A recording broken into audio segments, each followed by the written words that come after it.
ఆధ్యాత్మికంగా ఎదుగుతానికి అవకాశం అయితే బైబిల్ చదువుతారా? దాంట్లో మేడి చెట్టు ఎక్కడ అంటే అదేమైంది మైండ్ అలా ఉండిపోతాం. జక్కయ్య అనేవాడు ఉన్నాడు, మైండ్ ఏం చేశాడు, మేడి చెట్టు ఎక్కి ఏసైని చూశాడు. అట్లా ఏంటంటే వాళ్ళ మైండ్లో అవన్నీ కూడా సెట్ అయిపోతాయి. అట్లా ఇది చెప్తారా?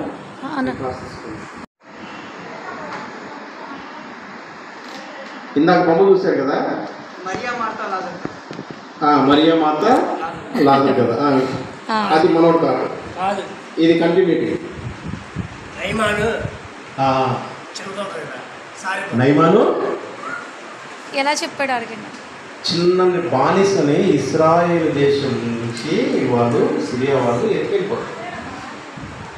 ఓకేనా? ఇప్పుడు మనము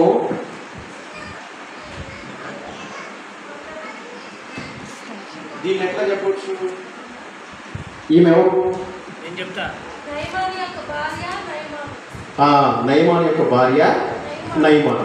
ఇప్పుడు ఎట్లా చెప్పవచ్చు? రావద్దు.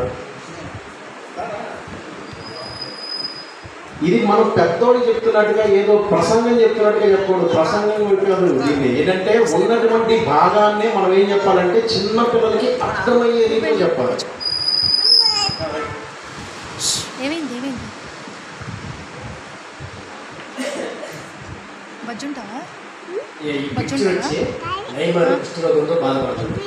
బాధపడుతున్నప్పుడు చివరి వచ్చి చూసి ఇస్రాయేలులో ప్రవక్త ఉన్నాడు, ఈ విషయాలైనా ఆయన చెప్పినట్టు మీరు చేయండి సలహా ఇచ్చింది. ఆ యొక్క ఈ పిక్చర్ దాని గురించి బోధిస్తుంది. Okay sir. అంటే తన ఆలోచన తన విధానం చెప్పాడు. నువ్వు ఎవరు టీ తాగేశారు? నువ్వు ఏం పర్లేదు. మన సింపుల్ దేవుడి పనిలో సింపుల్ అనేది మనకు ఉండకూడదు, బిడియం అనేది ఉండకూడదు, అధైర్యం అనేది ఉండకూడదు. ఏం పర్లా. స్టోరీ తెలియదా నీకు? ఓకే, స్టోరీ తెలియదు. నీకు తెలుసా?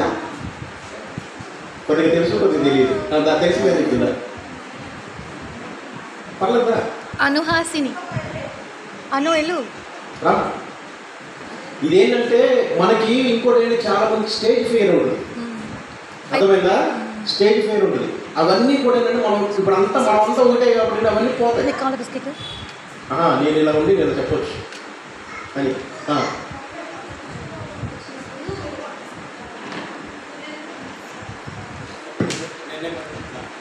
నైమాన్కి కుష్ఠరోగం వచ్చినప్పుడు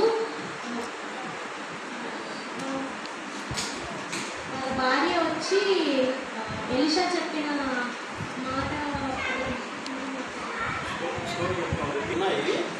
3-4 కూడా వివరిస్తూ చెప్పాలి. ఇది నైమాను తన భార్య, ఇక్కడ నైమాను తన భార్య చిన్నది, ఇక్కడ చిన్నది. ఓకేనా?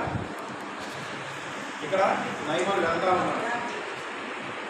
ఓకేనా? ఇది వచ్చేపాటికి ఏంటంటే అది ఇవన్నీ ఏంటంటే మనం అందుకని ఏంటంటే ఫస్ట్ మనం ఒక పిల్లలకి నేర్పించేటప్పుడు ఏంటంటే ముందు మనకు తెలియాలి.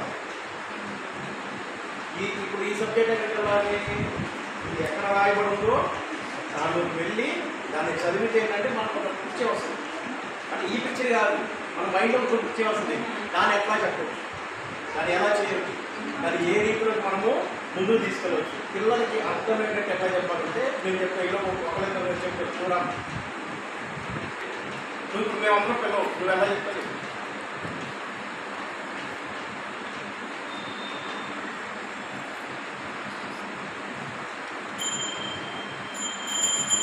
సిరియా దేశంలో మరి సైన్యాధిపతిగా ఉన్న వ్యక్తి మరి అన్యుడిగా ఉన్న వ్యక్తిని ఒక బాలిక ఏ విధంగా రక్షించిందో ఈరోజు వాక్యం మనం తెలుసుకున్నాం. ఈరోజు మరి రాజుగారి కింద పనిచేసేటటువంటి వ్యక్తి ఎవరంటే సైన్యాధిపతి. ఆ వ్యక్తి ఎంతో బలవంతుడైనప్పటికీ మరి ఎంతో సైన్యం ఉన్నప్పటికీ ఎంతో మరి ఒక నమ్మకమైన వ్యక్తిగా రాజు కింద పనిచేస్తున్నప్పటికీ కూడా మరి ఒక అన్యుడైన వ్యక్తి కింద మరి పనిచేస్తున్న సైన్యాధిపతి ఎంతో మరి అధికారిగా ఉన్నప్పటికీ కూడా మరి అన్ని విషయాల్లో గొప్పతనంగా అందరి ముందు కూడా గొప్పగా ఉన్న వ్యక్తి మరి ఒక్క విషయంలో మాత్రం తను మరి తను తాను మరి బాధపరుచుకునే విషయంలో మరి బాధపడుతూ ఉన్నాడు. ఏ విధంగా అంటే ఆ సైన్యాధిపతి ఎవరో కాదు, నయమాను. మరి ఆ రాజుగారి కింద పనిచేస్తున్న సైన్యాధిపతి మరి అన్ని విషయాలు గొప్పగా ఉన్నప్పటికీ తనకి ఏముందంటే కుష్ఠరోగం అనేది ఉంది. ఆ యొక్క నయమాను కుష్ఠరోగం అనేది ఎవరికి తెలియకుండా ఒక రహస్యమైనటువంటి జీవితం జీవిస్తున్నప్పుడు మరి ఆ యొక్క కుష్ఠరోగం విషయము తన భార్య తెలుసుకున్నప్పుడు తన యొక్క భర్తను చూసి, నయమానును చూసి తన భార్య ఎంతగానో బాధపడుతూ ఆశ్చర్యపోయింది. ఆ రోజుల్లో మరి కుష్ఠరోగం అనేది ఒక వ్యాధిగా మరి ఉంటూ మరి కుష్ఠరోగం ఉన్నప్పుడు ఆ దేశంలో మరి ఒక విషయం జరుగుతుంది. ఏంటంటే ఒక రోగం ఉన్నప్పుడు మరి ఆ దేశం నుండి ఆ ప్రజల్ని వెలివేస్తడం జరుగుతుంది. మరి ఆ విషయాన్ని తను గమనించిన తన భార్య నయమాను యొక్క కుష్ఠరోగం చూసి ఎంతగానో బాధపడుతూ ఉంది. ఎందుకని మరి కుష్ఠరోగం ఉన్న వ్యక్తుల్ని దూరంగా ఆ ప్రజల నుండి వెలివేస్తారు కాబట్టి తన భర్తను చూసి తను ఎంతగానో బాధపడుతుంది. మరి యెరూషలేములో మరి ఇశ్రాయేలు దేశంలో నుంచి కొనుక్కోబడిన చిన్న బాలిక నయమాను దగ్గర మరి వారి ఇంట్లో పనిచేస్తున్నప్పుడు యెరూషలేములో నుంచి కొనుక్కోబడిన ఆ యొక్క చిన్న బాలిక దేవుణ్ణి ఎరిగినటువంటి బిడ్డగా ఉన్నప్పుడు మరి దేవుని యొక్క వాక్యము నయమాను యొక్క భార్యకి మరి చెప్పబడింది. మరి నయమాను యొక్క మరి భార్య ద్వారా నయమాను కూడా తెలుసుకుని తన కుష్ఠరోగం నుండి విడుదల పొందడానికి ఆ యొక్క చిన్న బాలిక ద్వారా నయమాను యొక్క కుష్ఠరోగం పోవటమే కాదు, మరి యేసే నిజదేవుడు అని ఎరిగి మరి దేవుని యొక్క రావడం జరిగింది. నయమాను యొక్క భార్యకి మరి ఆ బాలిక సువార్త అనేది ప్రకటిస్తూ ఉంది ఇక్కడ.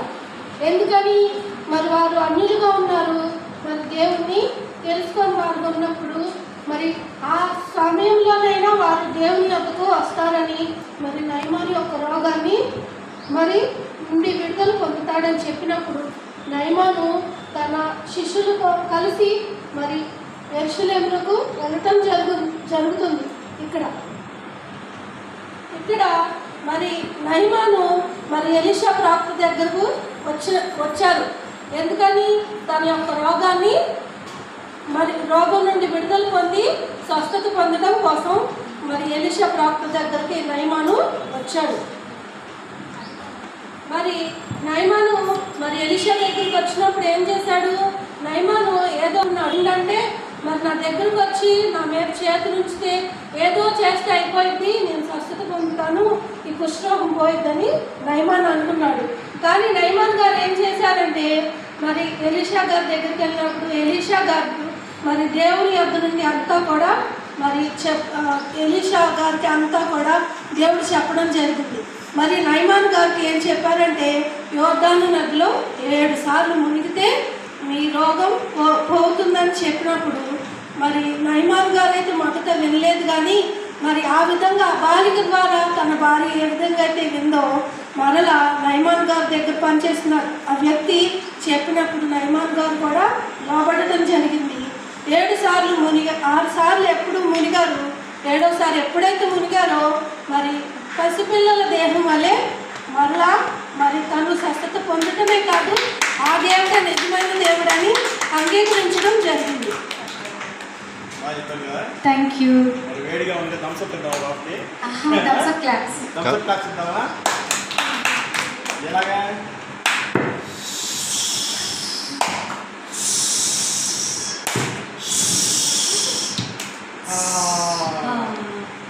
మర్చిపోయారా? ఉన్నాయా? గుర్తున్నాయా? ఓకే, దీంట్లో మనం ఒక చిన్న